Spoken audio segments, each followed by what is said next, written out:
I'm draining the oil pan now. And we're coming down in here and loosening this bolt to drain the oil.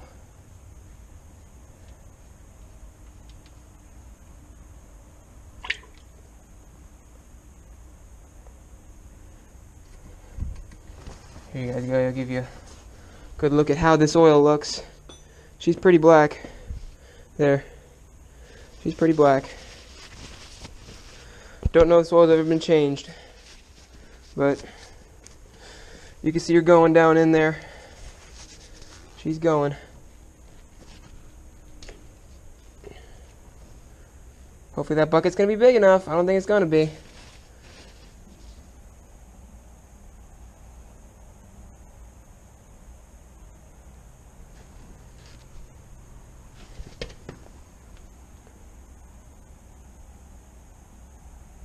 I think we're slowing down. Here, hopefully you all can see.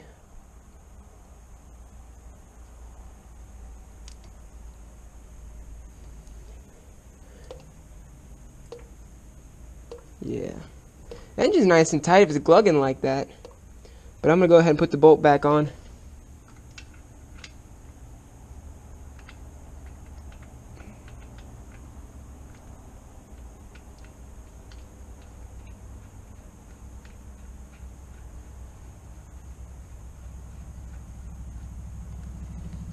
Alright, got the drain bolt back on.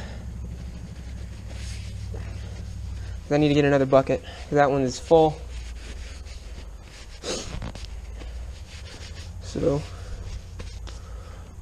go ahead and grab another bucket as I clean up some of the oil I dripped. Yeah, that's nice and full. Get this out of here.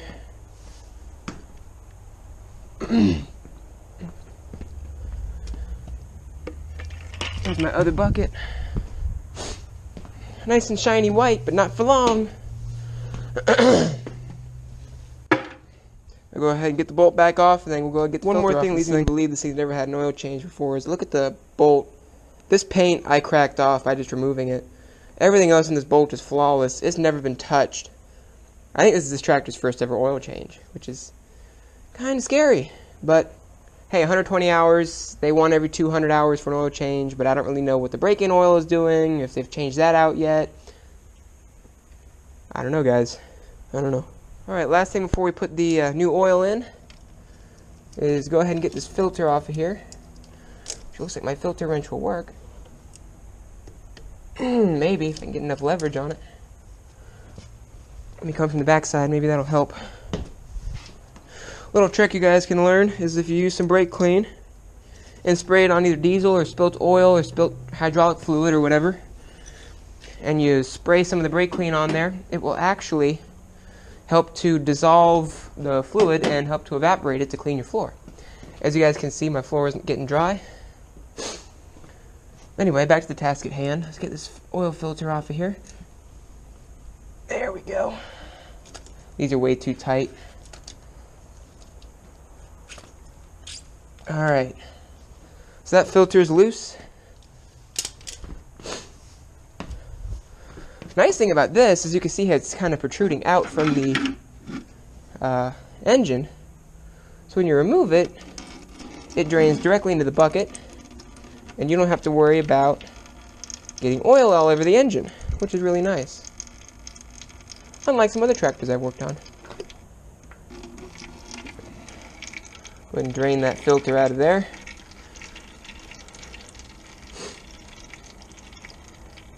Now, I'll show you guys this. Put her up on the bench, next to my carburetor, on the rag. Here, let me get a rag. There's one. There's two. Very good. Here is a Yanmar factory oil filter.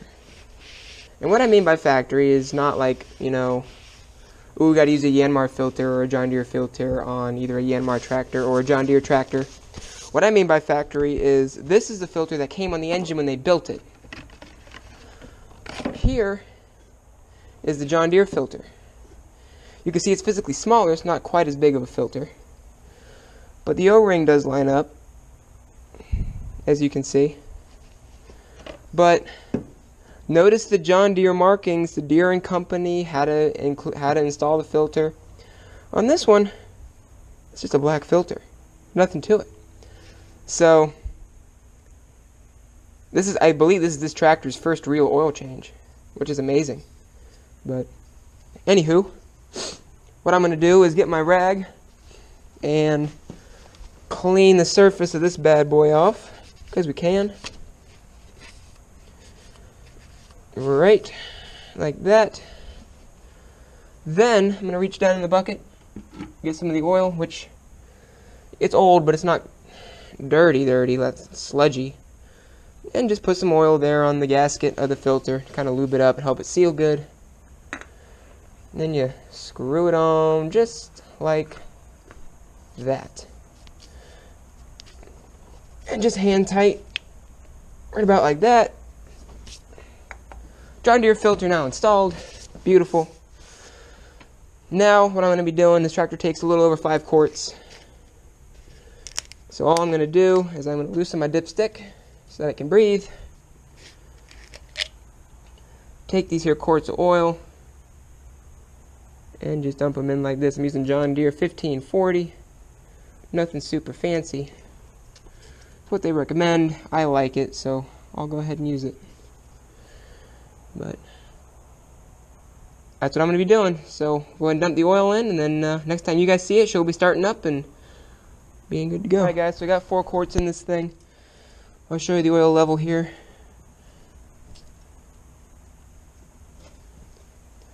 That's where we're sitting. So we're well in the safe zone.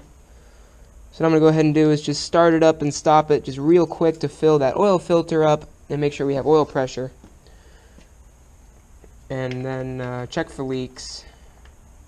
Top it off with the last quart. And then we are good to go.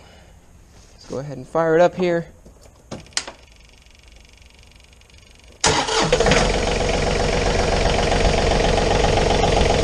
Alright, the oil pressure light in the dash just went out.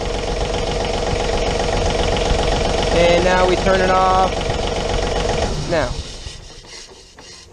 Alright, so we're going to let that settle. I'll top it off with the remaining quart. Check the hydro fluid, and we're done. Servicing is complete. So I'll check in with you guys when we're wrapping her up. So the oil level is beautiful. Meanwhile, I want to check the hydro fluid. So I'll go ahead and lower the 3-point. This tractor actually has a dipstick on it. Go ahead and pull that out.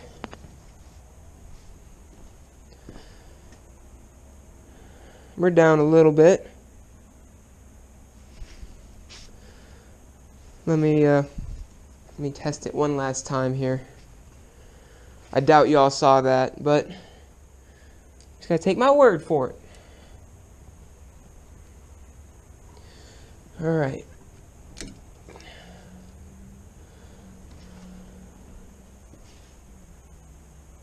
Yeah, we're right about here. So I'm going to top it off. Just a dash. It says to check this system cold, which, I don't know, it's pretty cold. So,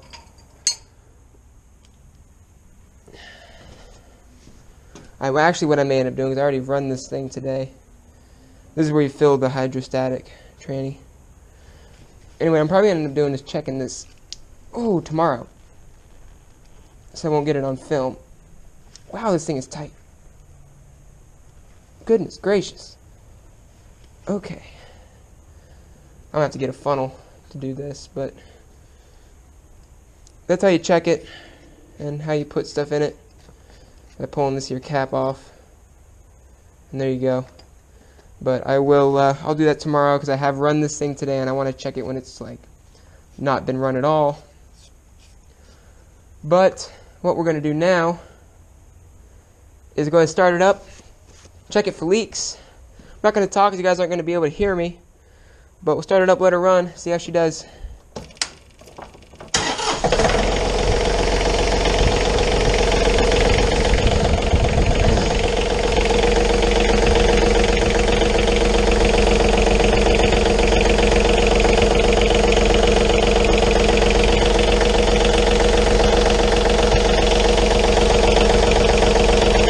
Battery's almost dead in the camera, guys, so I'm going to let you go until I have everything back together and she's back in here. So hang tight, okay? Right, guys, real quick, while I have just a little bit of battery left, I want to show you the 3520 is back in. It's back together with the loader and the mower deck, just to reverse what you guys saw earlier.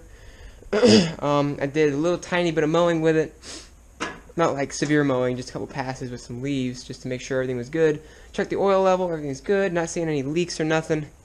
So wanted to let you know she's all done. I appreciate you guys watching, and please remember to comment, rate, subscribe, and stay tuned while we work on that project over there and some other cool projects that we're planning on doing. So thanks again, guys, for watching, and stay tuned for more sweet action. See you guys.